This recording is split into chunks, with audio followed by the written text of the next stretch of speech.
অনেক দিন ধরে ভিডিও বানাই, ভাইরাল হইতে পারি না, তাই কিন্তু অর্ডার করে আনলাম অনলাইনে ভাইরাল যন্ত্র।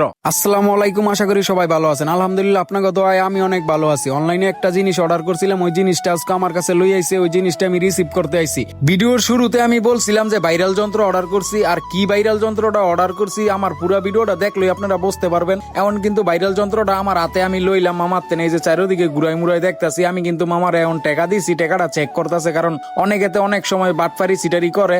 বক্সটা কিন্তু অনেক খুললে দেয় দিলাম না, কারণ আমার অনেক ডিউটি চলতেছে। আমি কিন্তু বাড়িতে এই বক্সটা খোলনের কাজে লাগিয়ে গেছি, কারণ আমনে করে দেখানের আমার আগ্রহটা, আমি যে কি অর্ডার করছি অনলাইনে, কি ভাইরাল যন্ত্রটা অর্ডার করছি। অনেকদিন ধরে ভিডিও করতেছি, মানুষ ওই রকম দেখেন, আগ্রহীতেও পারতাছি না। আর অনেক কিন্তু ভাইরাল যন্ত্রের বক্সটা খুলে লাইছি। এই বক্সের ভিতরে আছে হইলো একটা মাইক্রোফোন। এই মাইক্রোফোনটা কিনছি, সবাই কইতাছে যে বেটা অনেকদিন ধরে তো ভিডিও করতেছস, আগ্রহীতে পারতাছস না, একটা মাইক্রোফোন কিন। মাইক্রোফোন কিনলে হয়তো তুই আগ্রহীতে পারবি। সবার কথা হইন না, কষ্ট মষ্ট করে টেয়া জোগায় কিন্তু মাইক্রোফোনটা কিনলাম। আর মাইক্রোফোনটার মডেল হইতাছে SX21। আর যে কইলাম কষ্ট করে কিনছি, কারণ আমি তো গার্মেন্টসও চাকরি করি ভাই, অল্প টাকা বেতন পাই, ফ্যামিলি আছে, ফ্যামিলিরে চালায় মালায় যেই কয় টাকা একটু একটু জোগাইতে পারি, তারপরে কিন্তু আমার এইসব জিনিসগুলি কিনতে হয়। আর মাইক্রোফোনটা কিনতে কিন্তু অনেকটা আনন্দ লাগতেছে। আপনাদের সবার উদ্দেশ্যে বলতাছি, কষ্ট করে এই ছোট ভাইটারে ফলো দিয়ে আপনার পাশে রাখবেন।